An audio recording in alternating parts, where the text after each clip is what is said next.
In today's episode, we are going to look at 6 worst revenge deaths ever recorded. From a sabotaged car meant to punish a coworker, to a dangerous drink made inside a family dinner that spiraled into an unbelievable confrontation no one could take back. It was January 18th, 2015, at an I-280 off-ramp in San Jose. Afternoon traffic crawled slowly through the congested lanes as commuters made their way home. Storm clouds gathered overhead, casting a gray, oppressive light over the freeway and nearby surface streets. Thomas Bell, 42, had spent 14 years climbing the warehouse management ladder, known for his methodical approach and strict attention to safety, though productivity regularly exceeded targets. He lived in a suburban home with his wife and 2 teenagers, drove a well-maintained 2012 Honda Accord, and prided himself on his spotless driving and professional record. Colleagues respected his leadership, but also found him exacting, sometimes distant, and prone to micromanaging. Cedric Crowley, 35, a warehouse supervisor passed over for promotion, harbored deep resentment after a public reprimand, and perceived humiliation in front of colleagues. Crowley, who had struggled financially while supporting his family,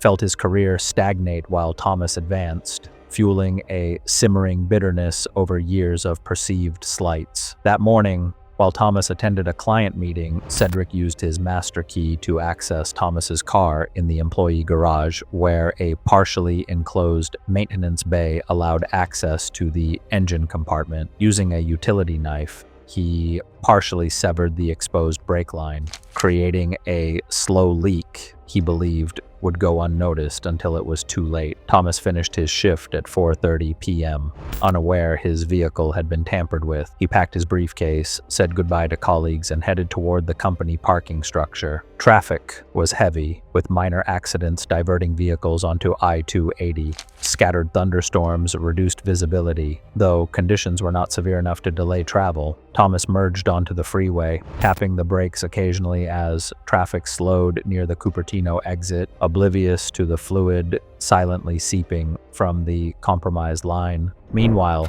rideshare driver Javier Morales, 28, had just completed an evening drop-off and was heading home to his pregnant wife and 2 young children. As he approached the off-ramp, he merged behind Thomas's sedan, descending the steep gradient. When Thomas pressed the brake pedal, it dropped sharply with little effect, the ruptured brake line bleeding pressure from the system. Thomas pressed the brake pedal repeatedly, but the vehicle failed to slow. He turned sharply to the left, striking the concrete guardrail at roughly 45 miles per hour. The impact deployed the airbags and the sedan rebounded into traffic, colliding directly with Javier's car. The force of the collision triggered a chain reaction. 4 additional vehicles were caught in the crash, and Javier's car was crushed beneath a delivery van. The sound of twisting metal and shattering glass echoed along the off-ramp as drivers scrambled to brake, honk, and call 911. Thomas was trapped in his vehicle, conscious but disoriented with broken ribs and a severe concussion. Javier remained pinned and unresponsive, requiring fire crews 38 minutes to extract him using hydraulic tools. Nearby dashboard cameras captured the entire sequence. The coroner determined Javier Morales died from massive internal injuries caused by chest compression, including punctured lungs and ruptured organs, leading to rapid internal bleeding. Thomas Bell survived but developed severe PTSD and took early retirement. Investigation revealed brake fluid residue consistent with deliberate sabotage, and security footage captured Cedric Crowley near Thomas's car before the incident. Cedric was arrested within hours and initially charged with first-degree murder, though prosecutors later acknowledged difficulty proving intent to kill rather than to damage the vehicle. Cedric Crowley ultimately pled guilty to manslaughter and sabotage, receiving a 20-year prison sentence. The ride-share driver's family later established a memorial fund promoting automotive safety awareness, while Thomas Bell retired early following the crash. The investigation concluded with confirmed sabotage as the sole cause of the multi-vehicle collision. It was August 12th, 2016, inside a regional call center in Decatur, Georgia. The overnight floor was sparsely staffed with rows of cubicles lit by fluorescent panels and only a small customer support team working late hours. The building was sealed from outside heat, and internal security systems restricted access to specific corridors and exits. Regina Collins was 55 and had worked the night cleaning shift at the building for 7 years. She moved methodically through assigned zones each evening, vacuuming aisles, emptying bins, and sanitizing shared spaces after the daytime staff left. Soft-spoken and rule-oriented, Regina was known for reporting safety violations to supervisors, including blocked exits, propped doors, and unsecured equipment. Management documented several of her reports over the years, which led to formal warnings for night staff. Derek Hale, 26, worked overnight customer support and had been written up twice in the prior 6 months. Both incidents tied directly to complaints Regina submitted after finding him smoking near the rear exit and using the emergency stairwell for unauthorized breaks. The most recent complaint resulted in Derek losing eligibility for an internal promotion and receiving a written reprimand that was read aloud during a team meeting. Coworkers later reported that Derek openly blamed Regina for ruining his job and referred to her as the reason nobody could relax on nights anymore. 2 days before the incident, Derek confronted Regina in the hallway near the supply closet, accusing her of reporting him and costing him money. Regina did not respond and documented the interaction with her supervisor. That report was forwarded to Human Resources but had not yet been addressed. Security footage later showed Derek pacing near the rear corridor for several minutes that night, watching Regina clean offices near the storage area adjacent to the emergency exit. Derek entered the maintenance room and removed a heavy industrial padlock normally reserved for securing exterior dumpsters. He walked to the rear emergency exit, the route Regina routinely used to access the storage area, and looped a heavy-duty chain through the panic bar, securing it with the industrial padlock. He tested the handle twice to confirm it would not open, then returned to his workstation. Investigators later confirmed that Derek knew Regina was working alone in that section and that the locked door eliminated her closest exit. An electrical fault in a nearby storage area ignited plastic containers and insulation, producing thick black smoke that spread rapidly through the rear corridor. Fire alarms activated immediately. Night staff evacuated through the main exits within minutes. Regina, positioned near the storage area, moved instinctively toward the rear exit she had used hundreds of times before. Security footage showed Regina reaching the locked exit and pulling the handle repeatedly as smoke rapidly filled the corridor. She dropped to the floor to avoid the fumes, attempted to retreat toward the front exits, then returned to the door and struck it before collapsing nearby.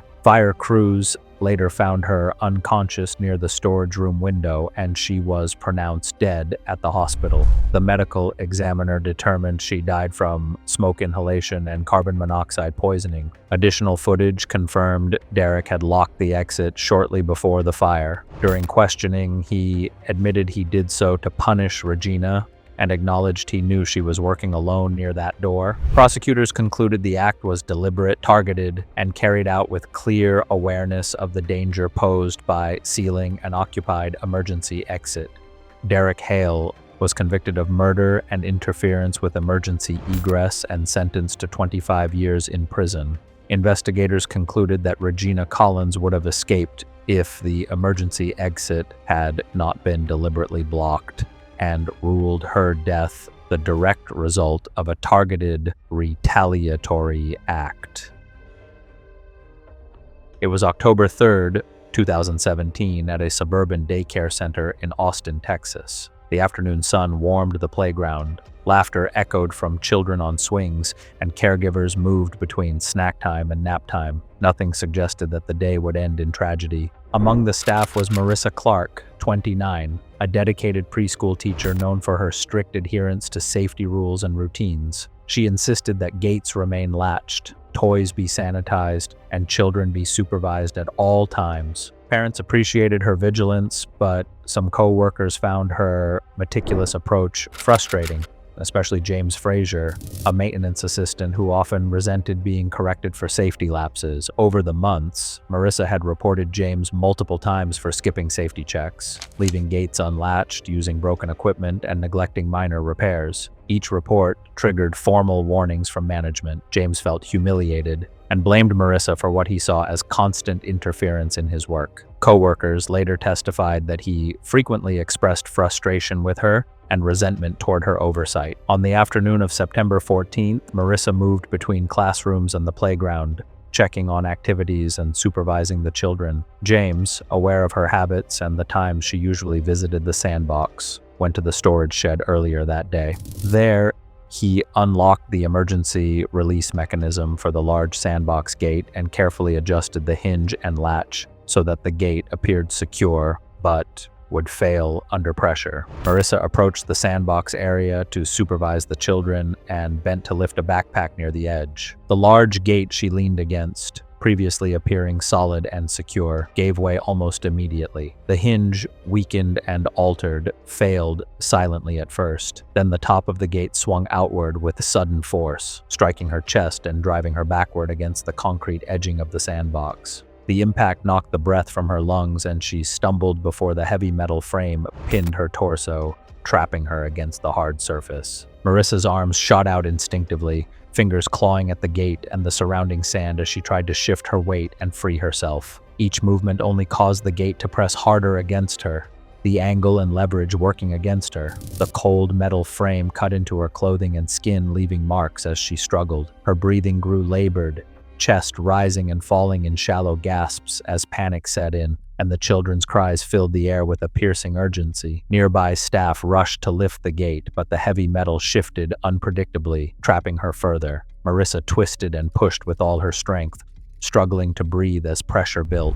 Children cried out or froze in fear while staff coordinated their efforts, but the altered hinge and weight kept her pinned. After several agonizing minutes, her movements slowed, and she went limp. The playground descended into chaos as caregivers comforted the children and called emergency services. The medical examiner later determined that Marissa Clark died from compressive asphyxia and blunt force chest trauma caused by prolonged pinning against the concrete edge. Investigators traced the tampering to James Frazier, who admitted adjusting the gate after repeated complaints. Prosecutors determined the act was intentional, targeted, and carried a clear awareness of potential lethality. James was convicted of second-degree murder and sentenced to 20 years in prison. The daycare center reinforced all gates, implemented dual verification for maintenance, and restricted solo access to storage areas. Marissa Clark's death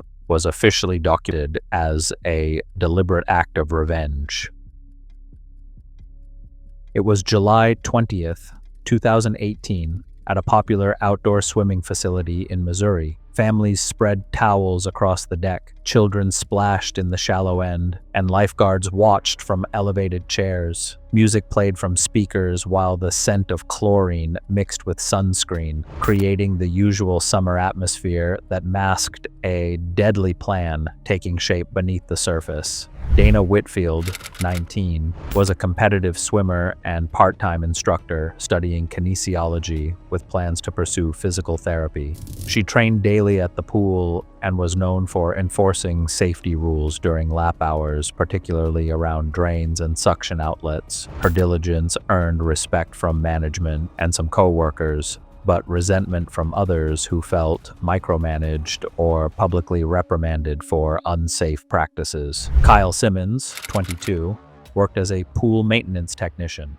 Over the past month, Dana had filed multiple complaints against him for failing to secure equipment, skipping inspections, and leaving drain covers unsecured. The latest report had led to Kyle being removed from independent maintenance duties and reassigned under supervision. Co-workers later reported that he openly blamed Dana for his demotion, calling her overbearing and out to get him. 2 days before the incident, Kyle confronted Dana near the mechanical room, accusing her of targeting him and trying to ruin his summer. Dana documented the interaction with management, but no action was taken. Surveillance later captured Kyle lingering near the mechanical room alone, checking pump systems and suction outlets connected to the deep end, the area where Dana trained most frequently. On the day of the incident, Kyle used his master key to access the pool's mechanical room. He deliberately removed the main drain cover in the deep end and disabled the safety vacuum release system, ensuring full suction remained active. Investigators later confirmed the cover could not have come off accidentally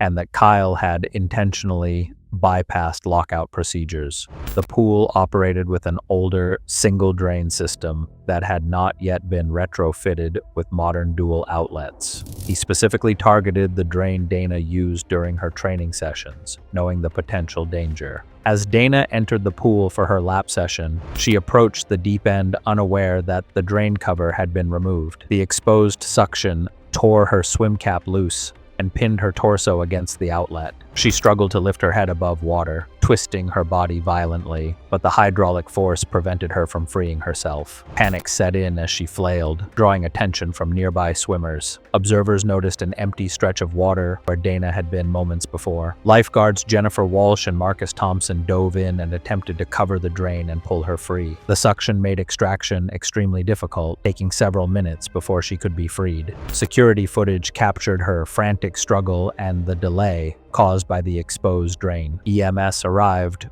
shortly after a 911 call, finding Dana unresponsive. She was transported to the hospital where she was pronounced dead. The medical examiner determined the cause of death to be drowning caused by suction entrapment, with blunt force injuries and prolonged oxygen deprivation consistent with being forcibly held underwater. Evidence of bruising and abrasions confirmed she had struggled intensely against the hydraulic force. Investigators traced access to the mechanical room and tampered drain to Kyle Simmons. During questioning, he admitted removing the drain cover as revenge against Dana for reporting his prior violations. Prosecutors argued that disabling a drain while leaving full suction active in a public pool demonstrated clear knowledge of lethal risk and a targeted intent to harm. Kyle Simmons was convicted of second-degree murder and tampering with safety equipment. He was sentenced to 15 years in prison. Following the incident, the facility implemented mandatory dual verification for all drain systems and restricted solo access to mechanical rooms. Authorities concluded that Dana's death was the direct result of a calculated, targeted, retaliatory act.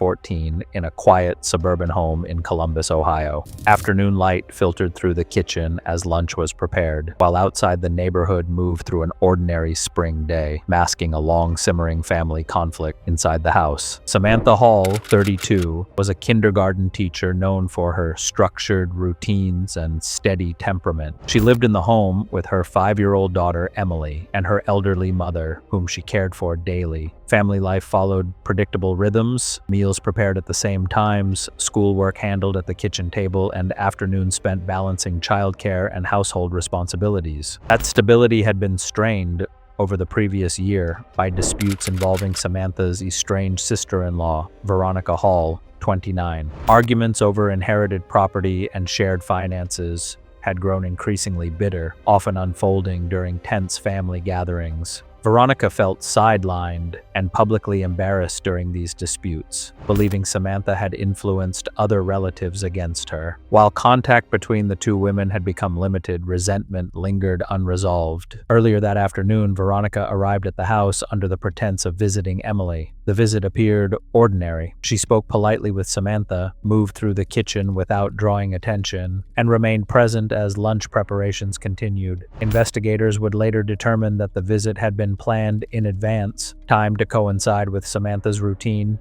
and her divided attention between her daughter and mother. Veronica was familiar with Samantha's habits, how she prepared meals while supervising Emily, how she moved between the kitchen and dining area, and how drinks were often poured and left on the counter during meal setup. She positioned herself nearby, remaining inconspicuous as Samantha continued with lunch preparations. Her behavior did not raise concern at the time. As lunchtime approached, Samantha called Emily to wash her hands and poured herself a glass of lemonade from a pitcher on the counter. She drank from it briefly, then returned to arranging plates and food. Within a short period, she began to feel unwell. She paused, steadying herself against the counter as dizziness set in. Her movements slowed, and she appeared confused. The symptoms worsened rapidly. Samantha attempted to walk toward the dining area, but lost her balance and collapsed onto the kitchen floor. Emily screamed and ran toward her mother, drawing the attention of nearby family members. Veronica remained in the room briefly as Samantha's condition deteriorated, then left quietly before emergency responders arrived.